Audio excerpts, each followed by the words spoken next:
picture is for you men who've not yet flown overseas.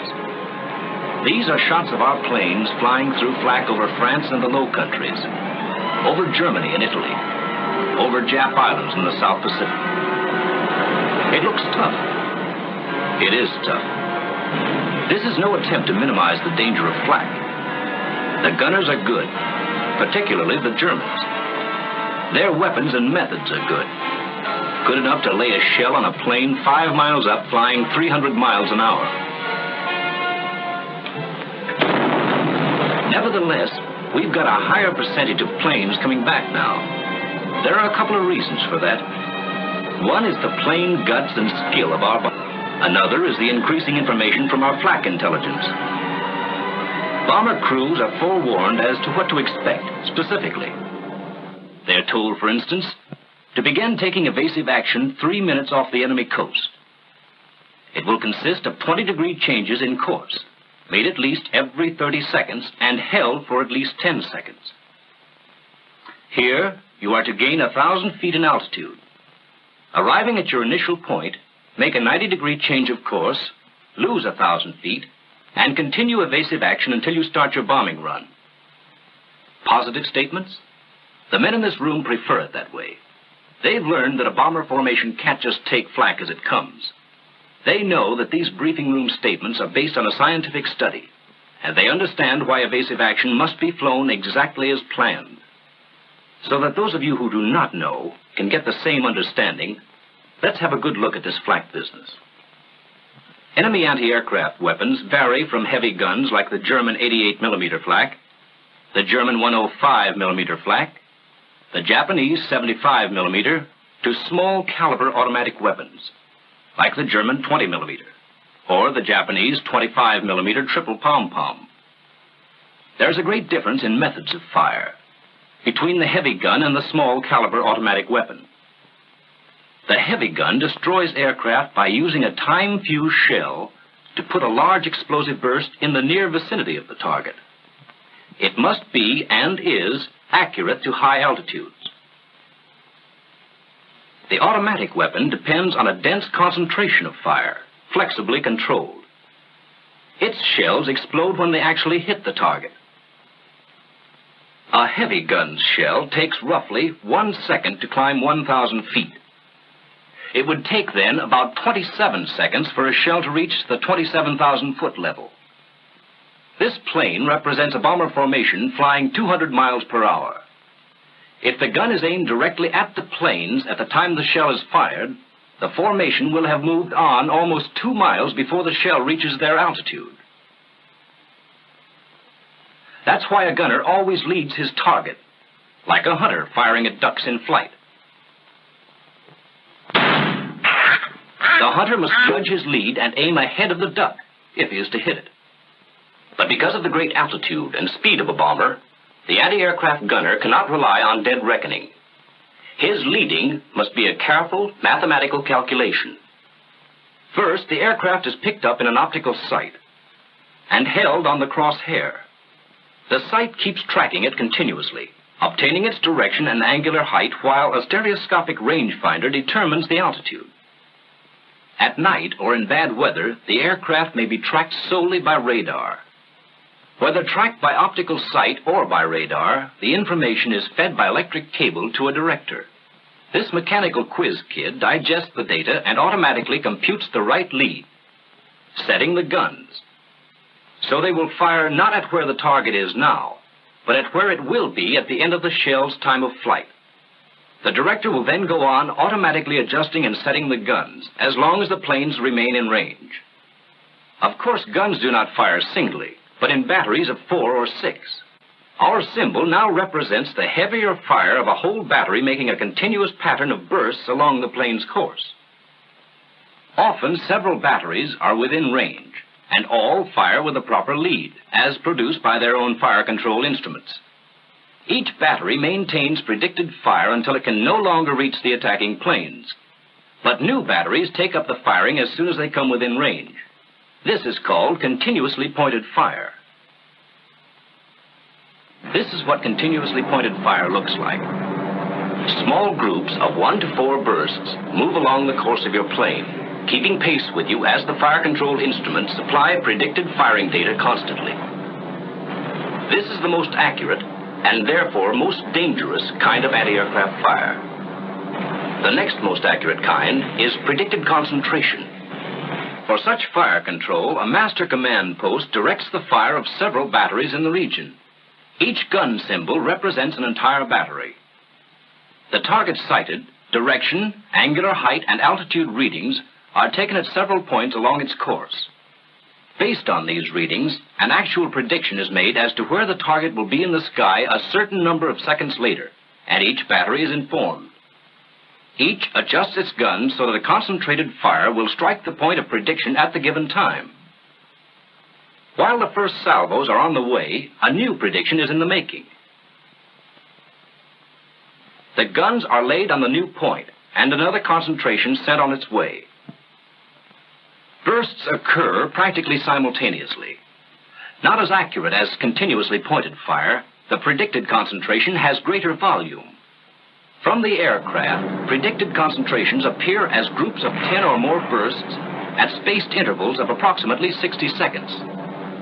In contrast to continuously pointed fire, there will be flak-free spaces between successive concentrations of bursts. In both these kinds of fire, the gunner is up against his greatest weakness, prediction. His firing data can never be more than the assumed future course of the target. In continuously pointed fire, the gunner must get you in his sights and obtain your altitude.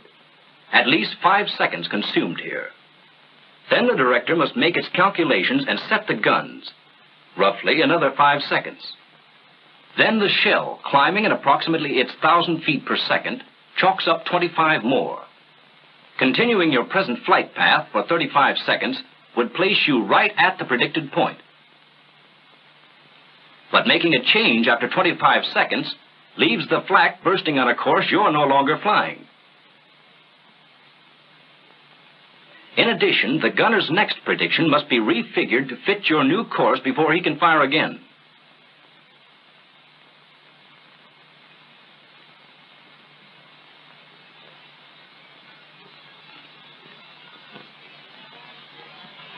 In predicted concentrations, the gunner has an even longer time lapse to contend with.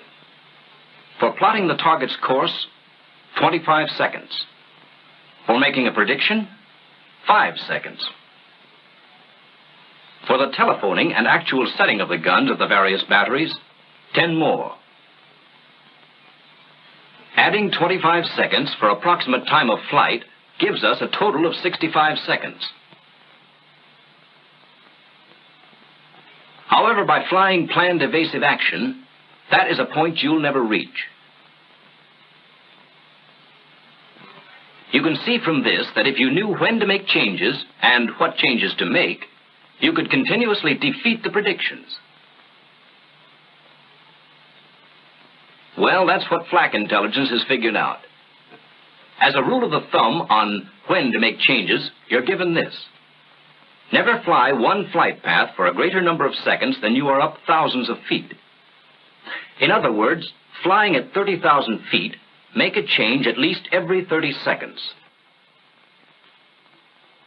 In planning what kind of changes to make, we must avoid ineffective evasion. Do not fly a sinuous course illustrated here, because such small, regular variations can be averaged out.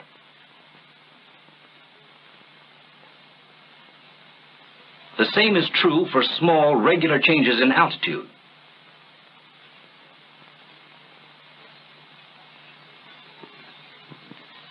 Even a constantly curving course must not be maintained for too many seconds at your altitude because the newer directors can predict on such a curve.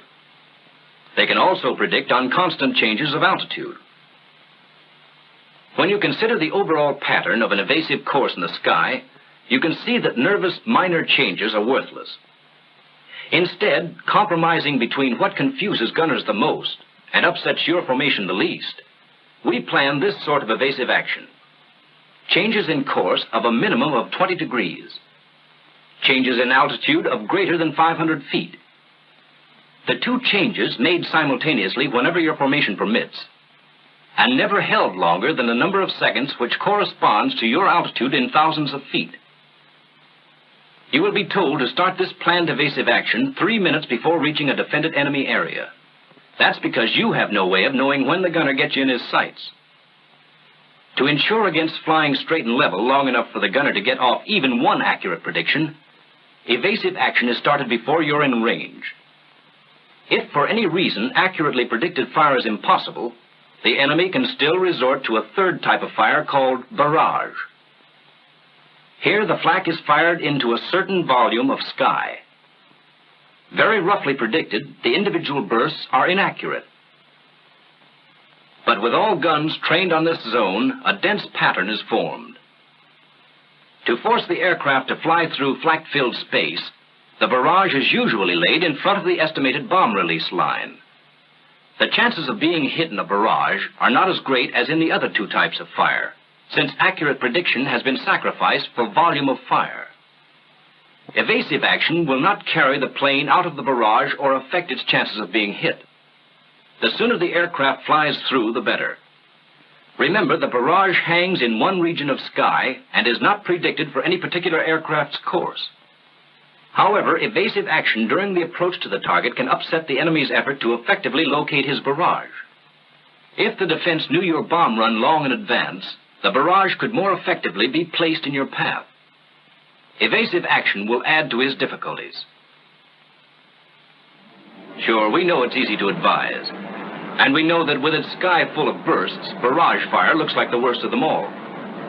But remember first, that bursts you see already hanging in the sky are no longer dangerous. And second, that barrage fire is actually the least accurate of the three control methods. By turning away to find another approach, you only keep yourself in the target area for a longer time, thereby exposing yourself to additional fire. Further, you break the planned formation and invite added threat from the fighters. Weighing one against the other, it's safer to fly on through a barrage than to remain in a target area longer than absolutely necessary. The evasive tactics we've seen so far were designed for heavy flak at high altitudes. Bombing missions are planned for high altitudes whenever possible because above 15,000 feet, anti-aircraft effectiveness decreases. Flak is quite accurate at 15,000 feet, but it becomes less accurate with altitude, so that at 20,000 feet, it is only 1/2 as accurate as it was at 15,000 feet. At 25,000 feet, its accuracy is again reduced by 1/2.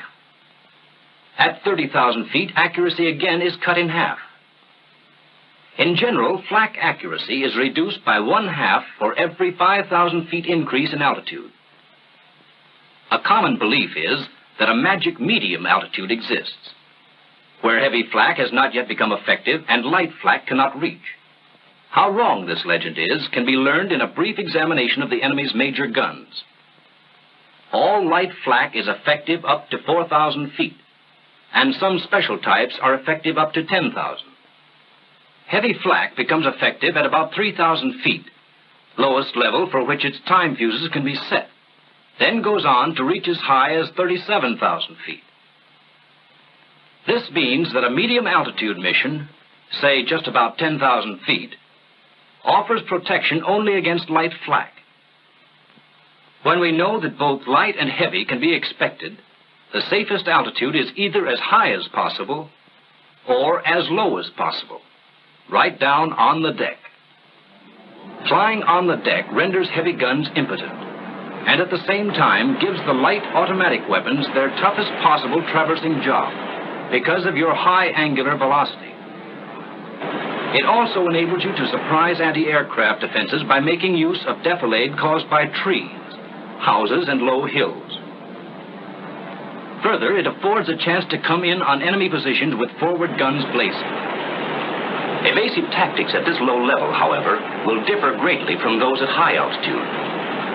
The enemy's automatic weapons do not rely on directors, for with the great decrease in the range with which they deal, the leading problem becomes almost as rapid as the duck hunters. And with the time of flight so short, gentle 20-degree changes will turn ducks or bombers into clay pigeons. So against light flak, Your protection lies in maximum speed combined with all the sudden alterations in the direction of flight that are possible within the limits of your formation. Skid turns, porpoising, corkscrews, side-slipping, anything which will keep those gunners guessing. Yes, keep those gunners guessing. But guesswork on your part won't do it. Evasive action.